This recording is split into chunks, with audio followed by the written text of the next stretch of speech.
Welcome back to the Pipe and Tobacco Talk podcast. It's episode 35. And do you know what time it is, Tim? I do. It's time for the Pipe and Tobacco Talk podcast warning. 69, Prop 69. Are you ready? I'm ready. Here we go. This podcast will expose the listener to offensive, insensitive, off-putting, and otherwise socially unacceptable content known to the state of California to cause cancer. The sponsor of this podcast recommends that if you're a little bit of a titty-witty kind of pussy kind of person, then either turn it off or grow a pair of balls. Away, Tim. We'd like to thank mbstpipes.com for continuing to sponsor our show. And we're going to have another MBST Pipes giveaway coming up. But I think we should start off talking about the Pathfinder pipe giveaway for servicemen and where we're at with that. So, Tim, walk us through where we're at. All right. Well, I have been getting a stream of recommendations from people, nominations, if you will, for the deserving recipients. We're going to have two prize packages. They're going to consist of pipes, tampers, lighters, ashtray, tobacco, stickers, magnets, you name it. So there's this menagerie of gifts that are going to be assembled. And I think what we'll do is I'm still waiting on a couple of items to come in. And once they come in, we'll put on Instagram, Instagram and Facebook, the two prize packages, and then we'll announce the date that the nominations will be read. And on that particular episode, Austin from Pathfinder Pipes will be joining us, and he'll participate in the gift giving. So if you're listening to this, please send in your recommendations. You can either send them to me by direct message rather, on Instagram, or to my email address, pbhbpipes@gmail.com, and we'll just keep assembling those. But send them in. We want it to be a nice event, and I think it's going to be. And we're very proud to be able to do this for our deserving vets. Well done. Well, that's exciting. So it sounds like we've picked up some bonus pipes. I know you made one. I know Austin made one. And they're both gorgeous. Did we pick up a pipe from someplace else, or? No. There's another one that I happened to find in the magic pipe closet here. In the loft at 2810 Sodom Hutchings Road. All right. So, excellent. It's going to be good. It's going to be good. There we go. Yeah. That is awesome. And, I don't think there's a more deserving group than our servicemen. And we really look forward to your submissions for this. And I think we're going to give them numbers and do random number generator. Yeah, that's what we'll do. That's the only fair way, I think, because all of the bios, they're just too good. Every one of them's great, and I think we'll read all the bios on the show. Yeah. Yep, read all the bios on the show so that everybody gets their little time in the sunshine, and then we'll do a random drawing for first prize and a runner-up. Excellent. And I was talking with Mitchell earlier today. And he is sending us an artisan pipe from a pipe maker named Benny Joe, which you can go to mbstpipes.com and check out his stuff. And he is sending us a Benny Joe's pipe, and we will come up with a contest or something for that once we get done with our Pathfinder pipes. Fabulous. Yeah. So, again, MBST Pipes has just been a loyal, fierce supporter. And really, we need to get Sarah back on because her episode, I think, is up to almost 900 views, which is just I know. off the charts. We couldn't ask for a better sponsor. No, not at They don't all. come better. No. All right. So our guest for tonight was going to be Mark Berg. One of us, in the delirium that was last week, failed to notify Mark. And when I tried to contact him about 6 o'clock tonight, because I completely whiffed on it, he goes, "Yeah, tonight's not good for me at all." I go, "Okay, cool. Well, we'll reschedule you then for sometime down the road." So it's just me and Tim hanging out tonight. And we're going to talk about whatever pops into our head. All right. It could be very small, Man, very let shallow. me read the warning again. Maybe I should read the warning again.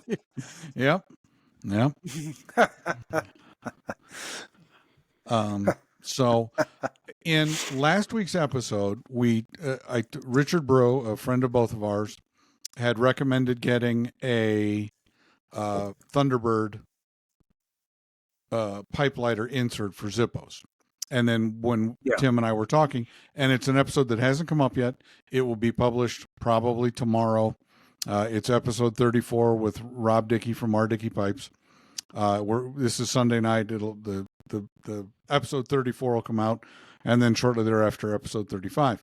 As you can tell, we are a professional, well-organized group of technological never-will-be's.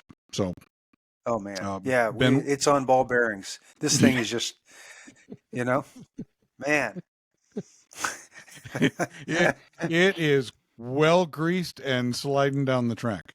So anyway, we should probably fill the folks in because we had, first of all, I went AWOL right after Muletown. I was gone for 2 weeks, and then Ben takes off. Now this guy, talk about living the life, right?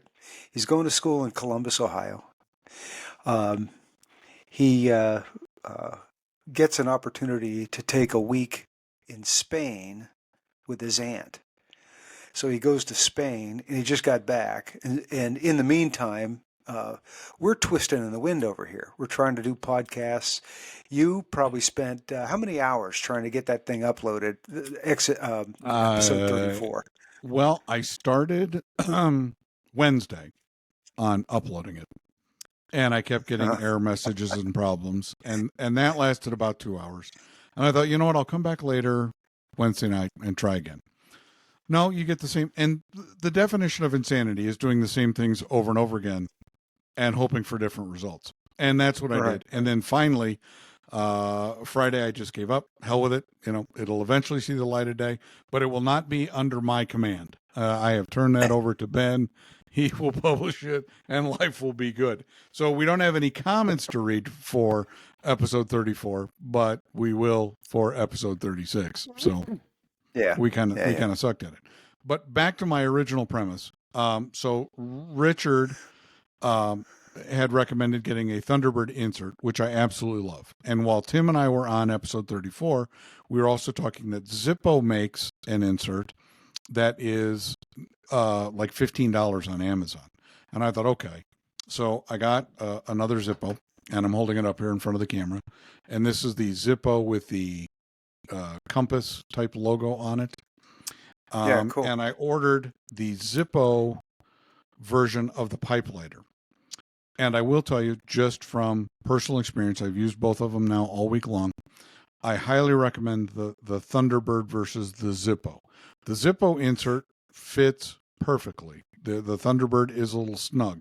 However, as I'm holding it up here to the camera, you can see there's this little tab here. So when you flick the lighter, you have to hold that tab down and hope that it goes. Whereas with the Thunderbird, you could just flip it and let it go. And I prefer the flip it and let it go because periodically I'll set my thumb on fire, and I don't particularly enjoy, I like to move it out of the way whenever humanly possible. So you're smoking Here, light the pipe with your thumb. Yeah, exactly. I, mm, and because I am inherently left-handed, lighting it with the right causes problems for me. And Zippos, yeah, you can light them with your left, but the pipe opening is the wrong way. So you have to hold it at a very awkward angle. So you have to do it right-handed. And I am not as coordinated as, say, the average person with some type of traumatic brain injury. So Yeah. Well, this is good news because I ordered the Thunderbird. mm-hmm. And I saw the Zippo on there, and I think I should probably, because I saw you pushing. It was kind of like you could tell it was tight, and I'm thinking, I don't know, should I get the Zippo one or the Thunderbird? I'm thinking everybody was saying Thunderbird, so I ordered the Thunderbird. So this is like I don't know, once every.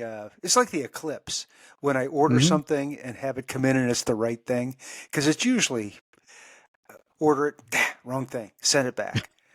Order it again, Well, wrong thing, send it back. well, I will tell you that my Zippo pipe lighter, the one that has a little pipe emblem, is slightly smaller than the compass lighter. Mm. The compass lighter, the Thunderbird slid right in, no problem at all whatsoever. So if you have and when you look at him, you think, okay, well, it's not that big of a difference. Well, that little bit of a difference, makes it snug on the Thunderbird. So Yeah, there you go. yeah. There you go. And Well, and somebody, Dan Reese gave me that that Zippo, and it's got oh his logo yeah, on. It was a gift, right. and I wanted to keep that, so that's good. I'll take the guts out of the one that he gave me, and then use the jacket and put the Thunderbird in that. Yep, yep. That'll And be dandy. yeah, and people ask me, it's come up a couple of times, so I thought we'd talk about it. How do I prefer to light my pipe? If I'm indoors and out of the wind, say I'm working in the garage, I prefer matches. When I'm out walking the coop for 2 of my pipes a day, not particularly convenient because the wind, it's Colorado, wind blows. And in a surprise turn of events, sometime in late June, early July, we'll be moving to someplace else. And Diane and I have been looking, and we'd really like to be closer to the kids, but not live in Florida. So we're thinking about like Valdosta, Georgia, or maybe Savannah, Georgia, or someplace in Georgia with easy access to an interstate to get to St. Augustine. So, Hey, if you do move to Valdosta, Georgia, would you look for the 4 pipes that I sent out this week to the wrong address? All of them to Valdosta, Georgia. Would you do that for me?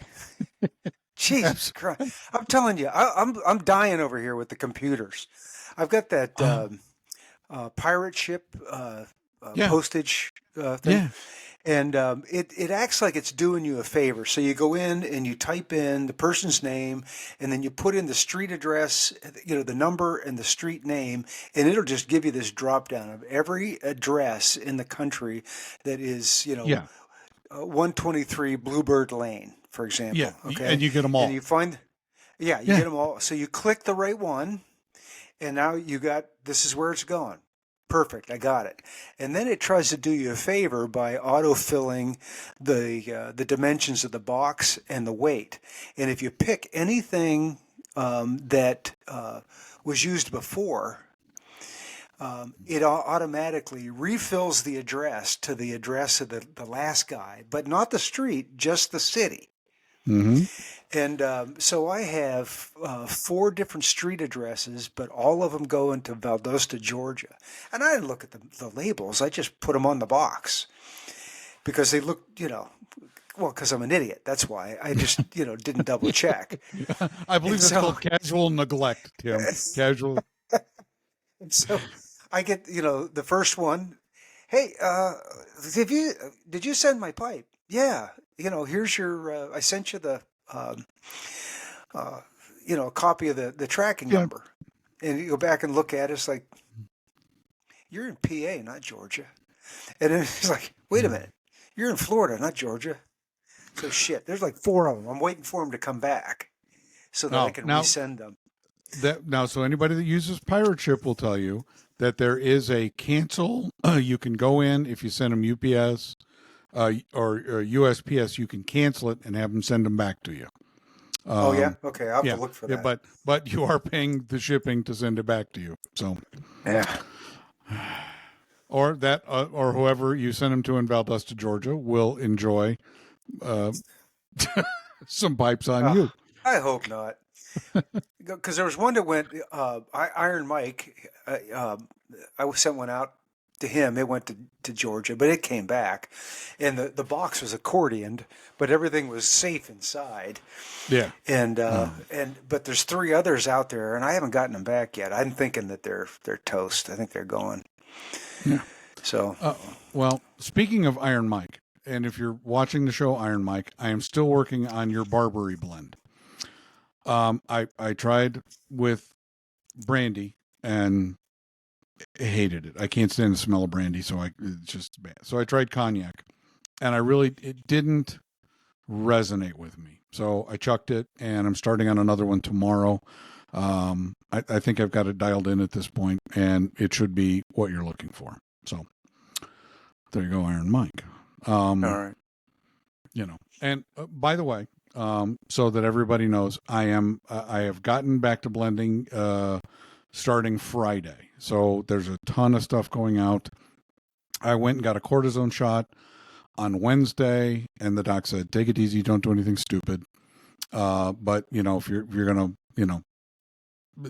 as long as you're feeling good Friday, get back at it. So Thursday, just took it easy. Friday, felt good enough. Started blending. All the presses are full. Stuff is going to start flying out now. Anybody that puts something in with me, I apologize for the delay, simply because I am, couldn't do anything for almost 5 weeks, which is really, really annoying. So there you go. And then back to Iron Mike. He was at McCrane's I think it's in Charlotte, and he shared with me this pipe. It's a Costello in chains that he picked up. Look at that. That is gorgeous. What a beauty. Yeah. Spectacular pipe. Yeah. Yeah. I live vicariously through Michael Noguet. Oh, but you could make a pipe like that, Tim. Mm-hmm. It's not, it's not like me. Yeah.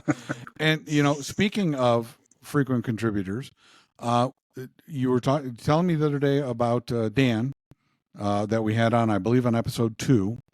And he is going to connect us with a Perique manufacturer to come on the show and talk about. Yeah. And that'll be in the fall, because obviously they're just now probably just planting and getting it in the ground. He says this family's one of the largest sugar cane producers. In Louisiana, I don't know if in the country, but in Louisiana, and they're in the process of planting and so forth. But that'd be cool if we can get him on to talk about Perique. Well, that would be a great just conversation. He said his Cajun accent is thick. He said, so you'll have to go slow, but we'll do what we can. Everything gonna be RE. So. That's right. Excellent. So, Tim, did you posted a new pipe you made for yourself with some really cool stem material? Tell me about that. All right. So this is more about the stem than it is the pipe. The pipe was just, as I was working on it, a couple things. This is an experiment, an all-around experiment. I made this like a so it's got a 9mm mortise bore in it. Mm-hmm. But what I did was I plugged the 9mm tenon so that it's solid. Mm-hmm. I took some nylon and epoxied it in there, and then drilled it out just like 4mm bore for the stem. Yeah. And then what I did was I made this deep, cut this, this bore goes clear down to here. Okay. And then the draft hole comes into the top of the bore, and the idea is that almost like a reverse calabash, but just not as much of an expansion area, but more of an area, a reservoir to capture moisture. And so what I did was I took this afternoon and I packed it with some of that Cavendish, the 5 Cavendish that you made for Iron Mike. Mm-hmm. And you know that's a moist tobacco. Mm-hmm. And so I packed it in here and took a walk with the dog about 45 minutes, smoked it all the way down, nothing but ash, never got a gurgle, and when I pulled this out, this thing was loaded with moisture, Oh, and just dumped it out, let it dry. So that's one experiment that I like that. I think that's going to work out. And cool. then the other thing is Craig Herzog. He's from over near Philadelphia. Okay. He's bought some pipes off of me. He's on Instagram. His son's a big rugby star, and Craig is making ashtrays. I took his ashtrays, some pens. Mm-hmm. Oh, and in fact, there's going to be a pen that's going to be part of the that he made. It's going to be part of that the veterans giveaway. Okay. But he's doing a real nice job turning things, and but he's making stem material. Now this is it's a translucent cast resin. It's got a lot of swirly green, purple, yellow, reddish, that kind of thing. It's kind of cool, color-wise. But the thing that I like about it is it's got a mouthfeel that is a little bit softer than ebonite. Okay. And so, when I clench a pipe that is acrylic, my jaw hurts. And then if I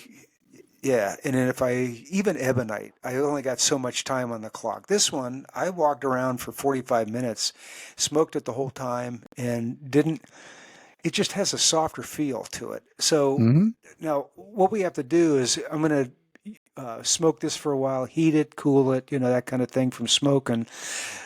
Leave it in the warm car, that kind of thing. I don't know how the stem is going to perform, whether it's going to hold that bend. It should, but I don't want it to not do that. Right. And so there's an elasticity to this that's a little bit more comfortable than, or flexibility. It's a little more comfortable than ebonite for me, bite-wise. And so I just, it's time to play and experiment and just see how this works out over the long haul. I'd like to see it work out for him because I like the mouthfeel of this. It's really, really comfortable. All right. Yep. Yeah. Yep. Yeah. I pipe condom them all because that's the only way they can be comfortable. I just can't just chew through the bastards. So yeah, is what it is. Excellent. So what else did you make this week? I mean, other than a bunch of pipes that you mailed to Valdosta, Georgia. Well, I'm making cabinets for my daughter and son-in-law, and my table saw shit the bed, so I had to get a new table saw, and I got that installed, put into. I built an outfeed table, and I built the outfeed table around the table saw that I had before. And so I had to find one that would fit in that with minor modifications, and I was able to do that. And I had a Bosch table saw before, and good saw, but the thing just puked sawdust because it was a job site saw. Yeah. And the Bosch, I think they make everything in China now, as Donald Trump would say. Yeah. And so I bought a DeWalt. I don't know. It's probably made in China as well, but it fit in that opening with minor modifications. So I got that done, and I had, of course, the grooves where the glides go for your crosscut sled and panel sled and all that. Of course, they're different dimensions, so I had to remake all that. So I got that stuff done. That's what I've been doing. Yeah, that kind of thing. All right, fair enough. Yep. How about you? Cool. Well, New hand. yeah, I'm actually back at it. So that's basically all I've done for the last 2 days is just fill the presses, unload them, clean them, reload them up again, and rolling right along. I did get a new pipe from Walker Pipe Company. Kurt Walker was a guest on the show earlier, and Yeah. about the only style I think that I don't really have is kind of a cutty, and I'm holding it up in front of the camera. Oh yeah. And this is a little cutty. And what really caught my eye about it, it's got partially rusticated, partially smooth. So you can see here that it's rusticated on this side, a little bit of rustication here and there, and it's really sharp. And I got to take it out for its maiden voyage. I got it Friday, couldn't smoke it Friday because it was snowing when I was walking the dog. It was snowing yesterday. Which, by the way, it's April. Snow should be done. There's no sense in snowing on 420 because all the stoners are out. Woo! It's 420! Yay! They're all going 4 miles an hour, sliding all over the road. At 4:20 in the afternoon. Yeah. Woohoo! Yeah, I'm thinking up a new email account. It's going to be 42069@gmail. Yeah, that's original. Stop being 12. But I got to take it out this morning on the morning dog walk with Coop, and I ran some Port Marion through it, and I believe this is a spectacular, like Virginia Perique, vapor pipe because it's got a longer, taller bowl. It just really smoked it well. I was very happy with it. And I typically don't say, I'm only going to smoke X out of these pipes, but I think this will be another vapor Virginia blend pipe just because it did so well with Port Marion. So yeah. And let me see the stem on that. The stem on this is it's like a bluish. Yeah, it's like a greenish, bluish. It's got some cool colors in it. It's just really an interesting, like green swirl with some other colors in it. And he was having gave you like a little furl on the mortise there. And, got a little brass ferrule on it, which I always like a little metal adornment. That's always nice. Jesse Culp from Oliphant Pipes messaged me on Friday. Says, "Hey, I finally got to your number on for a commission, so we're going to be ready to go with that." And I thought, okay, cool. Look, and when I commission pipes, I'll say, okay, here's the shape and the bowl size. So this is what I told Jesse. I want a Dublin. And the only two requirements I have are I'd like for it to be at 19 millimeter, 3/4 wide chamber and at least 1.5 inches, because that's kind of the sweet spot for me. And the stem material, nothing with yellow or orange in it, because I really don't. I'm not it's just not my colors. And everything else is up to you. You want to blast it, you want to rusticate it, you want it smooth. You're the artist. You tell me. You pick the colors. I'm good. Because the more creativity you can give an artisan pipe maker, the more enthralling the pipe will be, in my opinion. Yeah.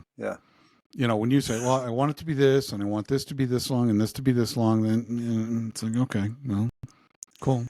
And it's tough for the maybe some makers like to have, very tight directions, but I really don't. It puts too much pressure on me. Yeah. And you and I do need to talk, because I do. I have a pick pipe from you, Tim, that has the piece of deer antler on it, and I absolutely love it, and I love the shape. And I sent you a picture of one, and I need to have something similar to, I don't know why that shape is fascinating to me at this moment, but it is, and we'll talk about that off the air. But we can handle that. Yeah. Well, here, I want to share this with you. Iron Mike again. It was posted on Instagram. I don't know if you can see this, but Sandal Pipes posted this, and it's got that limited edition SEM ebonite. It looks like it's I don't know how many colors, maybe 8, four 9. or 5 or 8 colors, maybe something like Well, that. because But I mean, man, is just that looking at it, beautiful. I can see the black, I can see the orange, I can see the blue, I can see the like the cream There's a color. yellow There's and a touch. white and Yeah. oops. Yeah. So anyway, I was I texted Anthony uh, at Castle Briars with a picture of this, and I said, "Hey, you have any idea what that would be?" Like, he said, "It's probably one of the limited editions that Steve has." So I don't know. I'm gonna have to, when you look at the selections, Mm-hmm. you only get to see the cross section cut of the rod. You don't get to see. Can't really tell what it looks like. Um, Mm-hmm. and you wouldn't anyway until you got it worked down and buffed and everything. But it's really tough when you're just looking at the cross section end. Mm-hmm. But it's some Yeah. beautiful stuff, though, man. Yeah. Yeah. It is. That is really sharp. So, and that's I think that's because Aaron McGee at Carolina Cumberland and Craig Herzog and some of the others people are doing this and really creating some kind of magical stuff. So Yeah, well done, yeah, fellas. really, Well done. really cool. Yep. Yeah. Anyway, so someone asked me, what pipe tobaccos you grab most frequently. And I thought that would be a good discussion for you and I. So when you're sitting around, how many pipe tobaccos are you choosing from, Tim? And what are you grabbing most often? Um,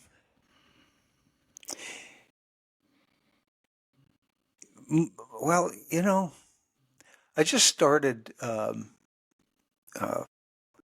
working on some. I had a can of Cornell and Deal Burley Flake. Mm-hmm. I had sitting there for a long time. Just put it in a jar and closed it up. I got it, and I think it was too fresh, and it just something. It wasn't ready for me, or I wasn't ready for it. Mm-hmm. And I got it down and gave it a whiff, and it was like, nah, it smells pretty good. So I worked on that some yesterday and today. Tasted pretty good, but to answer your question, that what I just described is a departure. Um, I've got straight Latakia. Maybe Mm-hmm. people get tired of hearing this, but it's the truth. It's like anything that is, front loaded Latakia, Mm-hmm. I'm all in. Yeah. Um, but I'll do. So that's my go-to. But then there's and then I'll take a one off and I'll do some Black Cavendish. Um, the What did I have? I had some um, uh, uh, uh, Captain Black gold. Um, Mm-hmm. an envelope of that, and I found it behind a couple of jars of tobacco, and I opened it up, and it was still it was all wrapped up in cellophane and everything. It was still fresh. No. So and I don't have no idea how long it's been there, a couple of years, and it was pretty darn good. Yeah. Well, So you know, so that. So if you're watching Garrett Codger blends for Tim, it's Captain Black Gold. So there you it go. is now. Yeah. Yeah. Um. So my response to that is, so Tim and I both had a conversation with Andy Corson not too long ago, and he said, "Hey, have you ever made a Burley Latakia blend?" And I think at this point, I updated the blend list April 1st, and I think there's 138, but I think I have 200 blends that are in various stages of testing. And so I dug out the first one I dug out was Asher's Fork, which I have 9 different Burleys that I use on a regular basis. So I whipped this one up and put Latakia in it, and I forgot about it. I thought, well, I'll whip something up for Andy and see what he thinks. And I made it, and I put it in the storage closet, and kind of like your Captain Black Gold. Oh, yeah, I did make that, dug it out and thought, okay. So I've been smoking that a little bit. I came up with another one called Providence, which uses some different burleys, and Latakia, and both of them are very smooth, very elegant type smokes, if I can use that word. And I really like them. No Perique in either one of them, just Burley and Latakia, and I think Providence has. Well, here I'll tell you in a second. Maybe I'll tell you in a second. I don't know. Maybe. The other problem is that the list gets longer and longer and longer. All right.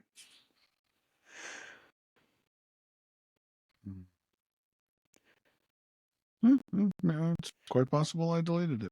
Never can tell. Yeah. And I'm working off the second monitor, so if you're watching on YouTube and it looks like I'm not paying attention, it's because I'm not. Okay,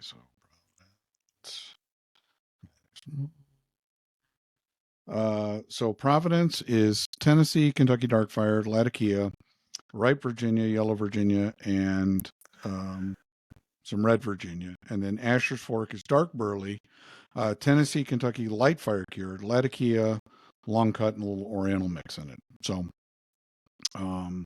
those are both pretty good. But the one that I've been grabbing the most lately is something that I haven't released. This is, I think I'm on my second or third batch, but it's called Kingsbane. And it is Tennessee, Kentucky Dark Fired. And remember those two because it's going to come up in our Ask Us Anything segment. Some light fire cured from Virginia, some dark air cured Virginia, a little lemon leaf, and a little rustica. And it's one of those blends that has resonated with me for a couple of weeks, and I really kind of like it, and that's what I've been smoking. So, what's in the Kentucky Fall that you made? Oh yeah, hang on a second, I'll tell you in a minute. Because that's a good one too. That I was going to quite a bit until I used it all up. Well, I know the guy that makes this. So that's Dark Burley, French Dark Air Cured, Tennessee, Kentucky Dark Fired, Rustica, Ripe Virginia, and then it's got a black walnut bitters topping on it. Okay, and then that's a fine cut too, which makes it I don't know, just smokes really evenly. It's very nice. Yeah. Well, I've had some people say, I really don't like this 0.8 millimeter cut. Well, okay. Oh man. Once I get Count moved, me in. Send it to me. I like it. Yeah. So, why do they say they don't like it? Too fine. It's a little too fine for them. They're used to the 1 millimeter or a rough cut, and the shag cut. It is possible to pack shag, the 0.8 millimeter, and I call it a shag. It may not be a shag, but you can actually pack the bowl too tight so you can't draw air through it.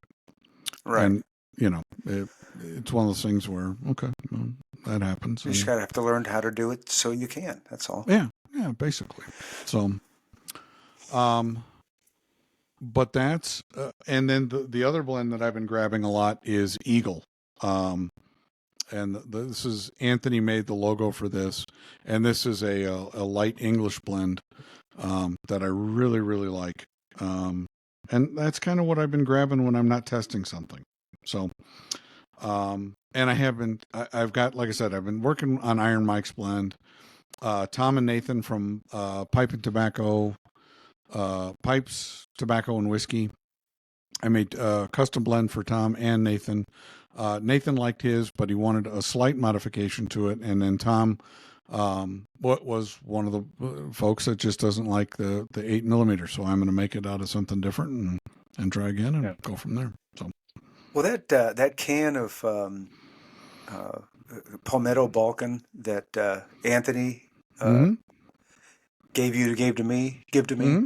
I have not opened that yet. I vowed not to do it, but I've talked to numerous people, and they unsolicited bring up, "Oh my, have you tried Palmetto Balkan?" I'm like, "No, not yet." Sitting there, I want to do it, but I don't want to open it yet. I want to let it set a while, maybe another week or two. Tim, here in the land of instant gratification, Right. uh, I Maybe just a little bit, just a taste. just a taste, and then put the rest of it in a jar, or because it's Right. an 8-ounce tin, so get two of the larger jars, throw that in, smoke one, Right. let the other one sit, be happy. Okay. Not All that right. I'm Well, telling. I guess that's what I'll do. I'm not like I'm trying to Doggone. tell you what to do, Tim, but Right. if But it's actually a pretty good idea. yeah, and neither Tim nor I ever buy tobacco. At least I don't think you do, because I don't. I never buy tobacco thinking I'm going to keep it in the original tin and sell it down the road. Oh No, no. No, no, no, no, no, no, no. no. That's for If I me. that's I might that share some with you, but I'm yeah, not selling it. no, I have no desire to do that, and I put everything in jars anyway, Yeah. simply because I've had too many tins that have leaked. That didn't keep the Oh, tobacco yeah. fresh, or had mold in it, or had developed rust, and the seal went bad, and Yeah. it's just if you do that, great, good on you. I don't have a problem with it, but for my stuff that I buy, as soon as I get it, comes out of the jar, or out of the packaging and into a jar. So Oh, okay. there you go. I guess I'll have to do that. Yeah. Because now that you're saying that, it's like now I hope it's okay. Well, and I had bought a can, and I talked about it before. I bought a can of Captain Black, the 8-ounce tin of Captain Black original, and I had let it sit on the shelf for a week because I was busy and just couldn't get to it. And when I went to jar it up, the seal was broken on it, like it had been, somebody had opened it and just set it back on, and I didn't notice it when I got it. And it's like, okay, well, on the plus side, Captain Black is always a tad bit moist, so a little dry time didn't hurt it at all. And I typically, when I buy Captain Black, I will throw it in the jar and I won't smoke it for 2 years, because I just think it gives some of that topping a chance to fade away into obscurity. So there you go. All right. Yeah. We've got. Hey, I had a question here that Lance Sawyer sent. Yeah, that's where I was going. Yeah, I got him. Go ahead. All right. I got one for you and one for me. So Okay. He said, afternoon, Tim, had a question for the podcast. I recently completed an olive wood poker for myself. Love the grain in that wood, and it is really fun to work with. Do you smoke any olive wood pipes? If so, have you ever noticed any flavor that comes from the wood, or is it fairly neutral? Really enjoy the podcast. Hope you had a great week and weekend. Um, to answer your question, yes, I've got a couple, and on one of them, I didn't notice a thing, and on the other one, and it was a deeper bowl, like a kind of a poker sitter, like a cherry wood type shape, so a mhm. deeper bowl, and I did for the first, um, I don't know, maybe 2 or 3. Trips around the block with it. I noticed a little bit of a flavor, and I don't know if it was coming from the wood. I attributed it to the wood. It wasn't offensive or anything. I could just taste something, Um, so yeah. How about you? Well, I'm going to actually show off. So one of the first pipes I ever got from Tim was this olive wood poker. He had posted it, and I absolutely loved it. And this pipe did not. There wasn't anything imparted. Now, I will tell you that every pipe that I get that is unfinished, inside the bowl, I will put a coating of honey on the inside of it as my bowl coat, because that's what I prefer. And I think it gives it a very nice, it really gets the cake going quickly. I like how honey crystallizes when you smoke a pipe through it. So no noticeable flavor. And then Tim sent me This one, this is probably about a year ago, 9 months, 10 months ago. Could The be. Yeah, Franken sure. pipe. Yeah. Yeah. And it smokes like a champ. Didn't notice any flavor imparting on it in any way, shape, or form. So maybe it does, maybe it doesn't. On these two particular pipes, they don't. And then our mutual friend Richard from EP Pipes made this one, and it is a reasonably well smoked pipe. I like the bowl size. I like the way it clenches, and nothing unusual on it. And then this is one of the first pipes I got from Richard at EP Pipes, and I'm holding these pipes up. And Richard always has a unique flair to how he makes pipes. It's always something different. But again, I love how olive wood looks. I think it's a fantastic looking pipe. I don't notice anything that it's imparting any flavor. I have heard that, but I have not experienced it myself. So there are 4 olive wood pipes. And the flavor the flavor that I got from it, it wasn't offensive or anything like that. It wasn't overbearing. I would imagine that just like any other natural material, there may be more oil in some parts of a block of olive wood than there would be in another one. I know when I cut it, you turned it on the lathe. It smells wonderful. Yeah. And so, I didn't find it offensive or anything like that. It was kind of subtle, but and on the other one, I got nothing. So. Yeah. And you know what? And speaking of Rich too, he gave me a church warden pipe at the Muletown 2 years ago, and I have it on the shelf. I don't smoke it very often because it's a sit down and smoke type pipe, and I'm usually smoke when I work, so can't do that with a run a lathe and smoke a church warden. I took the church warden and now I made it a 4-foot nose or 4-inch nose warmer because I removed some of that extra stem using only my lathe. Yeah. Yeah. But anyway, when I've smoked that one, I didn't have any flavor or anything like that from that. So anyway, Lance, if you when you smoke yours for the first couple of times, let us know what you think. Yeah. I do have a cherry wood pipe from my friend Cam at Cam Pipes. And cherry wood does have a unique, wonderful flavoring to it the first couple of times you smoke it. So if you can ever get your hands on a cherry wood pipe, I really like it, especially an unsmoked one. It's one that's, in a state. It's, whatever, Yeah, I only smoked, peach cobbler, aromatic pipe tobacco through it. Okay, well, you've ghosted. That's funny because I had a chunk of cherry. It was thick, so I cut it out and made a billiard and smoked it, and I didn't taste anything. No, all right. But tobacco, obviously. But yeah. Every one of them is different, I suppose, in some way. All right. Well, Lance also sent me an email, and really we appreciate it, Lance. Thank you very much, because these are both great questions. Had a question for the podcast.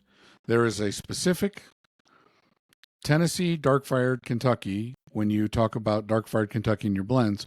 In some listings, though, it simply says dark-fired. Does the Tennessee speak to a specific leaf being used, possibly the growing region? Parentheses, yes, that may be Captain Obvious question. Does it possess some characteristics that are different from the other leaf that are available? I'm guessing the other dark-fired leaf is being sourced from various areas and would obviously have a different flavor profile due to air. Hope you have a great weekend and that you get a solution to the wrist injury soon, bud. Well, thank you, Lance. So there are multiple places you can get dark-fired Kentucky from. C&D has a dark-fired Kentucky. Sutliff has a dark-fired Kentucky. There are 2 other dark-fired Kentuckys that are out on the market that you can buy commercially. When I first started blending, I used Sutliff's dark-fired. Some of the older blends have that in it. Because I like the flavor profile of it. There's nothing wrong with the C&D, and I've used that in some other things and have some on the shelf. But when I talk about Tennessee, Kentucky dark fired, so just so that you can see, here's the Sutliff dark fired, and I don't know, yeah, well, that's not a good visual.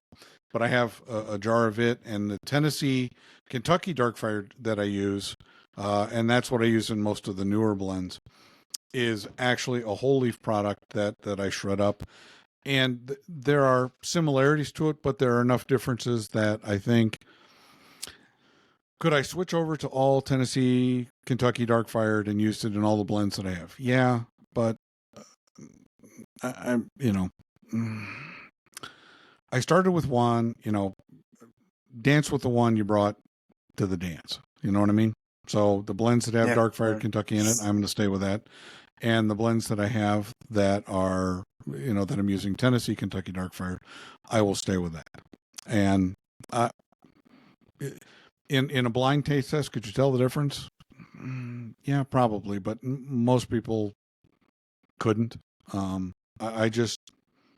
like the fact that I can cut it to 0.8 millimeter, and I do like that shag cut. And the other dark fires I get are more of a rough cut, and they're a little bit thicker, and is what it is. 1 millimeter or 1.2 millimeter, whatever they use. So I try to use whole leaf whenever humanly possible, just because it has. Do they case some of them when they make them? Yeah, they do. It's inherent. A lot of the blending houses case everything or to change the flavor, and I like natural raw leaf and the flavors it provides, and that's what I use. So there you go. We also have a question from Noah at Noah's House, and we always appreciate Noah, and you got to love his gardening videos. We had him on a Pipe and Tobacco Talk, and we talked about gardening for 30 minutes. That's kind of us, right? Don't you think? Oh, yeah. Okay. Yeah. So here's Noah's question for both of us. Have either of you thought about traveling to Europe or abroad to visit a briar factory, pipe factory, or tobacco factory, etc.? Tim? Well, about a couple of years ago, well, that was actually when the pandemic happened. Mm-hmm. We were going to go to Italy on a food tour. Oh. And that would have been a nice opportunity to visit maybe the Mimo folks, I would love to do that sometime, but got to get the trip together. Yeah. I'd love to see the Savinelli factory. I mean, that would be, go to the factory store. And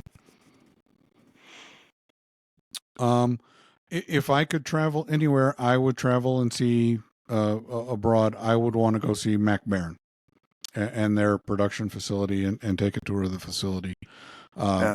Simply because I love the way they do slices. They have a video of it out on YouTube. If you go to the Mac Baren YouTube channel, I would love to know what kind of equipment they're using, because I've had our mutual friend Eric Holdman. Hey, I really want to get some slices from you. Okay, they're kind of unicorns because no two slices are going to be exactly alike. I don't have any way to do that, where it's a consistent thickness of slice. I just haven't found a cutter that works. I love the Biltong meat slicer, but because it's got the curved tray, it cuts them funky. And my old 1885 plug cutter does a nice job of cutting. When you're cutting a 4-ounce piece down to a 2-ounce piece, works really well for that. But cutting slices, it's you're more like cutting shims. Yeah, I believe that's what I call it. Yeah. Oh, it's really thick at this end and really thin at this end. Yes. Shim up a table and then, have a bowl after dinner. That's right. That's how it works. Right. Yeah. But that's that going to see some of these places that they've been doing it for generations upon generation. Mm-hmm. It'd be interesting to go and see, for example, some of these, the briar cutters, and where they cut Mm-hmm. and then boil the briar blocks and dry them enough, get them ready for shipping, that kind of thing, grate them, what have you. Uh, my guess is that a lot of that technology is uh, unchanged for decades. You Mm-hmm. know, Centuries, probably at this yeah, point. probably a lot of it's just a lot of handwork. Yeah. Yep. But it'd be And interesting to see. yeah, and I really think that that's an art form. Just like casting resin, you know, taking the burl from these trees and making briar blocks out of them. There Yeah. there was Master of the Flame actually had part of that movie was how Mimo does briar, and I would love Hmm. to see that. And Mimo is quite an excellent pipe maker, so that's on my bucket list to get a Mimo pipe. But Well, when they you don't think last. about that burl, Mm-hmm. it's the size of a medicine ball, basketball, a Mm-hmm. medicine ball, and then you have to figure out, how you're gonna chop it up, to maximize the yield out of that Mm-hmm. uh, out of that burl, and that's not something that you just pick up and do. You have to. Yeah, It takes there's a touch to it that um, an expert would only know from yeah, cutting burl after burl after burl after burl and doing it right. yeah, yeah. I agree with 100% with that. I couldn't, you know. How would you cut it, Jim? Well, I'd make it a I'd make a little more. mess of it. Yeah, I'd make it square and then go from there. And oh, I Right. want a plateau Yeah. top. Yeah, you're not getting one from me because I cut them all. They're in the trash. Yeah, All the yeah, plateaus in the trash. Yeah. yeah. And I heard someone, interestingly enough, on one of the other podcasts, was talking about that they only smoke straight grain pipes where all the lines are, all the grain is vertical. And to be honest with you, I really, I, I, I don't notice a difference between them. Whether it's horizontal or vertical grain or bird's eye. I don't know that there's. And they do that. Why? Is it an aesthetic thing? I don't know. Obviously. It's That's the only. yeah. Well, Yeah. he and I don't remember the gentleman's name. Claims that that's just the best smoking pipe when the grain is vertical, straight up and down, and Okay. that's what he prefers. And he's got Otherwise, the 50. smoke curls or something. Yeah, I'm not sure. Like I said, I was like, okay, I never, now I'm looking at all my pipes, going, oh yeah, that's not. Yeah, I never thought about. It's like the old, Yeah. asking a millipede how he walks, with all those legs, and it's like, well, I put I don't know, and then he can't move Yeah. anymore. Yeah. Well, like when uh, we were talking with Rob last week, and he was talking about now his name escapes me. That was cutting shaping the blowfish, um, to maximize, position the straight grain on the top and the Yeah. bottom, and the bird's The eye Japanese on guy the or sides. David Huber? Huber, that's Yeah, right, Dave David Huber, Huber. Yep. and uh, you know, in the short time that I've been doing this, you'll find a block that you lay it out. Um, what I do is I'll get if I'm going to put it in a chuck, I get the sides so that they're parallel, as parallel as they can be to one another, because it chucks up better for me, and helps me keep my drill lines, uh, the apexes touching. But Hmm. anyway, I'll wet them and then try to get a sense of how the grain's laid out, and then lay the pipe out based on the direction of the grain.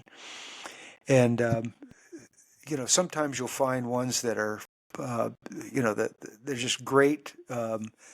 specimens, and other times you'll find them where, it's just sort of a mix, a mishmash of grain going different ways and flaring out or fanning out, and then where you don't expect it, find some bird's eye or swirl type grain structure.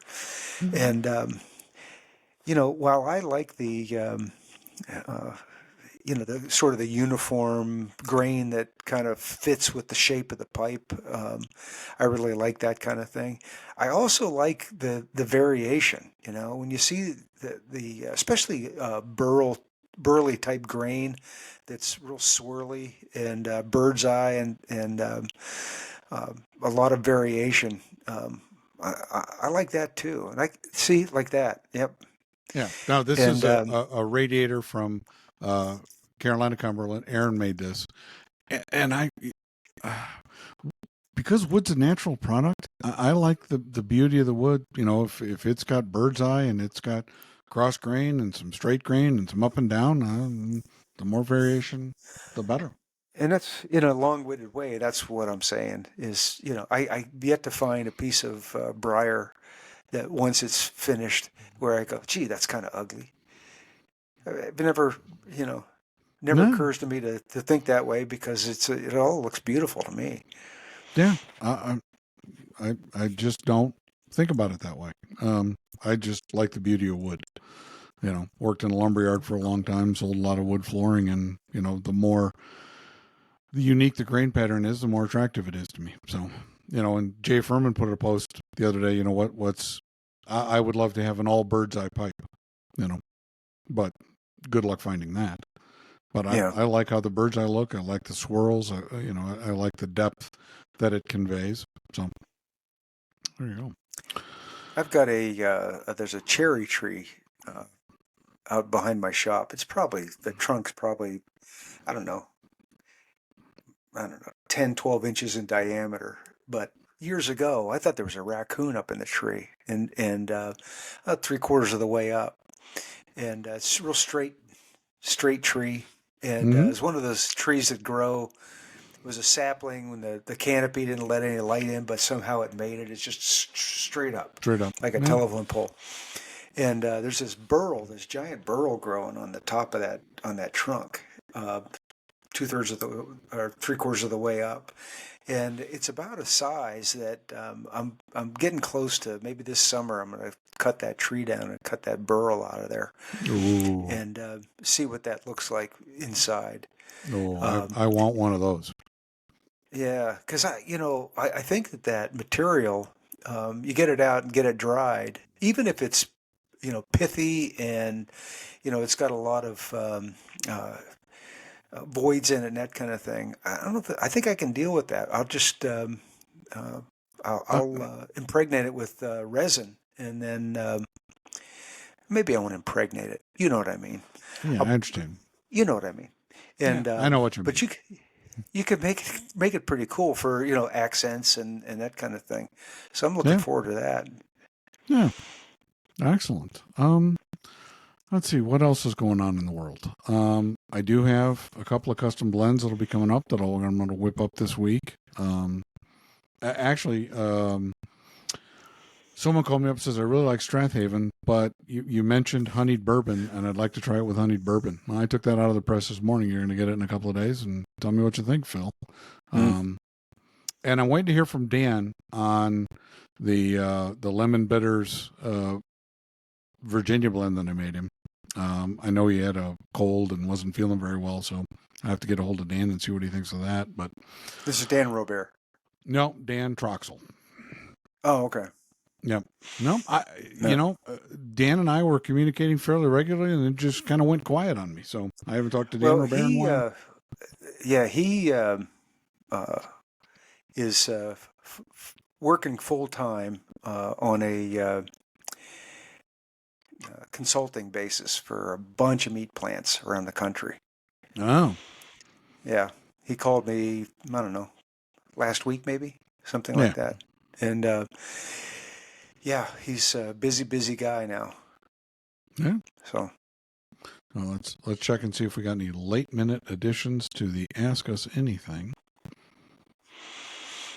Well, lots of people starting live videos.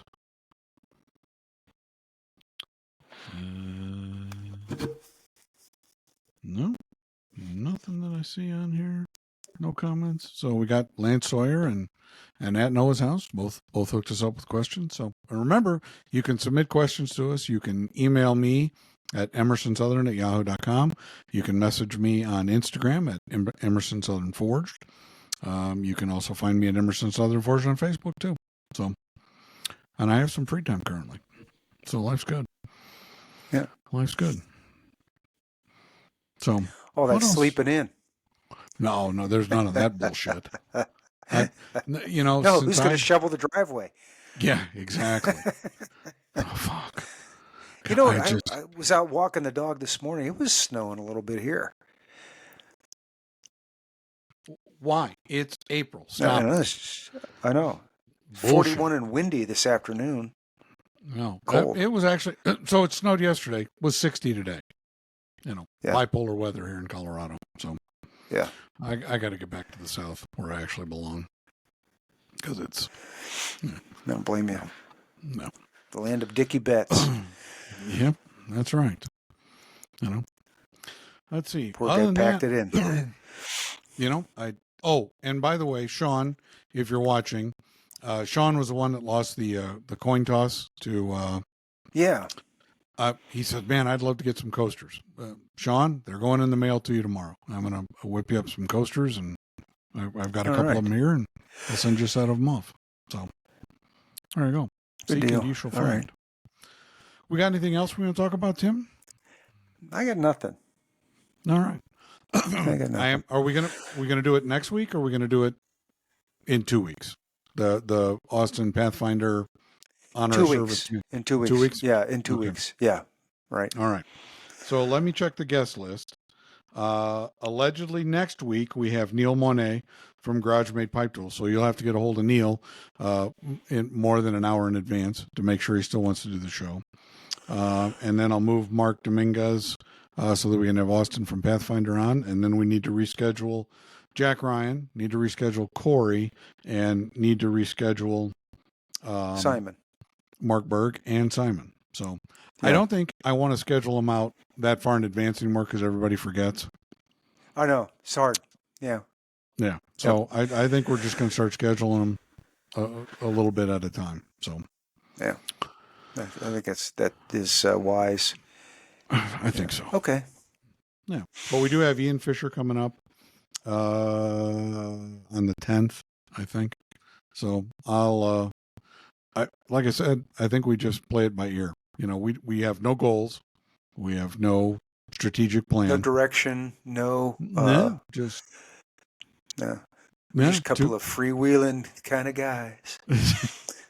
Here we are. And our producer, Ben, is back from Spain, and he can produce the show. Yeah. España. And he bought a new hat. And we are going to have Ben on as a guest one of these times, just so that we can chat with Ben. Yeah, we can give him some shit, and you can see how we treat him. We abuse the hell out of that kid. He is the unpaid intern for the show. So. You know what we should do? We should have when he's on, is have a Ask Ben Anything. Oh yeah. What's it like dealing with these two dicks?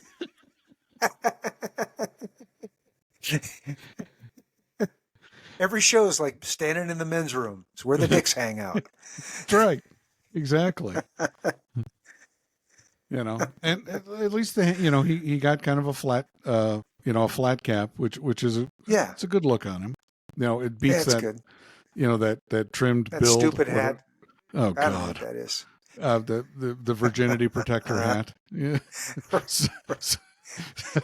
And he's the kind of guy that not only does he not give a damn what he looks like, he kind of gets a charge out of people going, man, that guy looks terrible. Is that boy? Is he mentally handicapped? Look at him. He's doing so well. He's walking upright and. Good for you, go boy. You go, young man.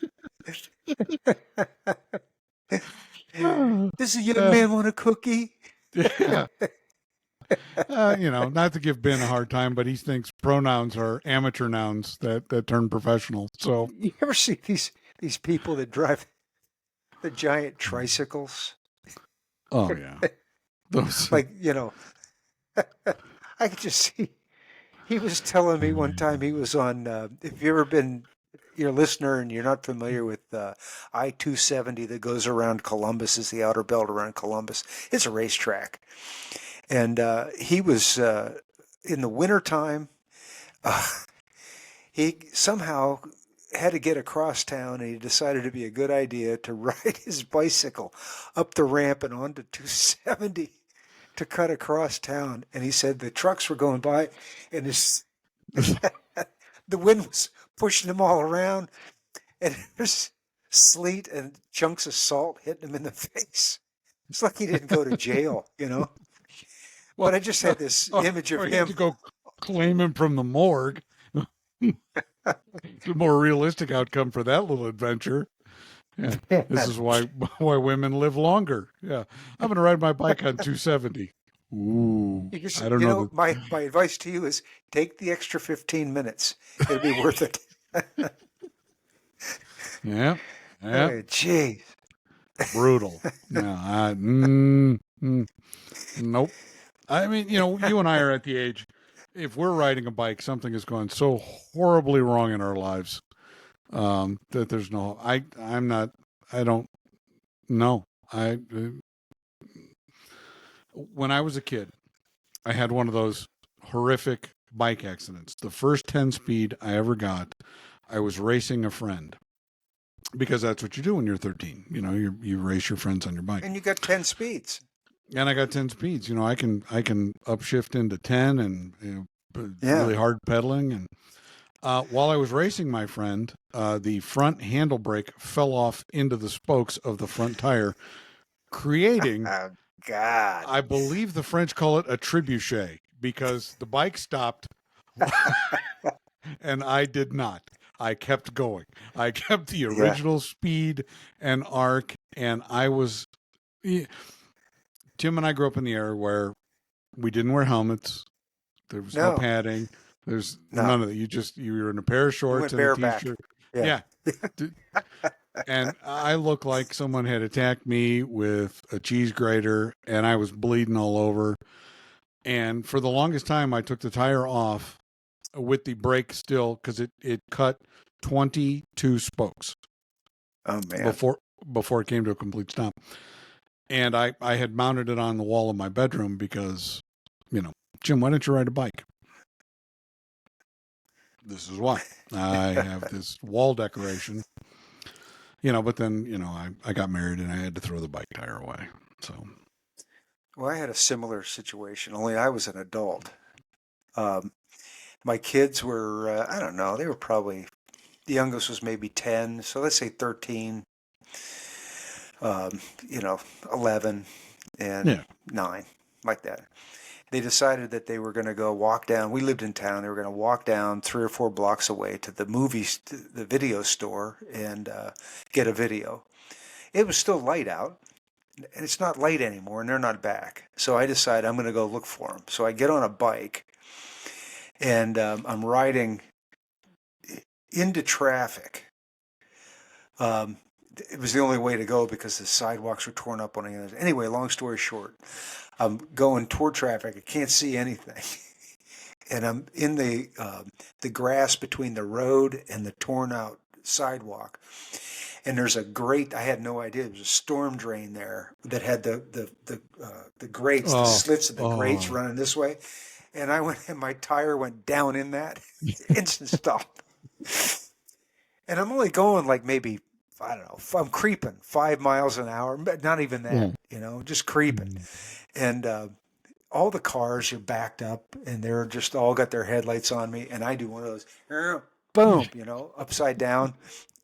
It's like, look at this douchebag, and everybody's there honking their horns and everything. Nice one. Yeah, good job. Man, I tell you what, it was like slow motion, and I landed with my arm curled up underneath my side, and I think I like either bruised or broke some ribs, And man, that was that took a long time to heal up. And Boy, I how did many give those kids hell when they got home. and how many times have you ridden a bike since? No, none, zero. None. That's it. No. Yeah, No. No. I no. No. yeah. What a fall. No. Yee. But anyway, Oh. Ben on I-270 envisioned, for our listeners, a guy riding a bicycle on the edge of an interstate highway, middle of winter. He's got a stupid hat on, a button-down pea jacket probably, and a pair of Birkenstocks, and he's pedaling like hell. slush all over the front of him. just a bike riding cliche. Just That pea jacket is just dripping. The hem of it's just dripping ice, icicles. Yeah, no.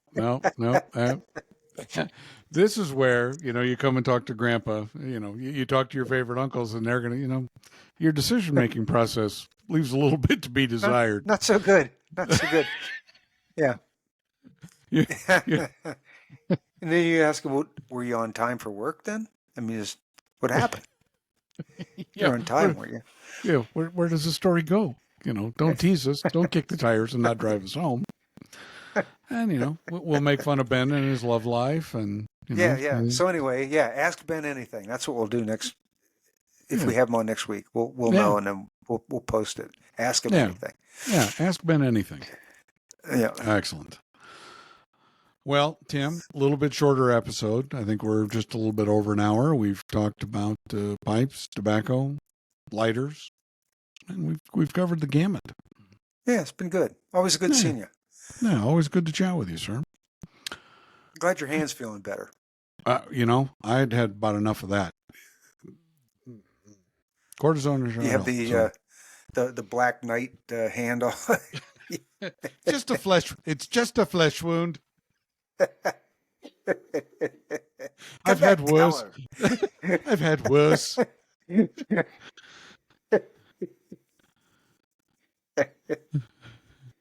Oh, God. All right.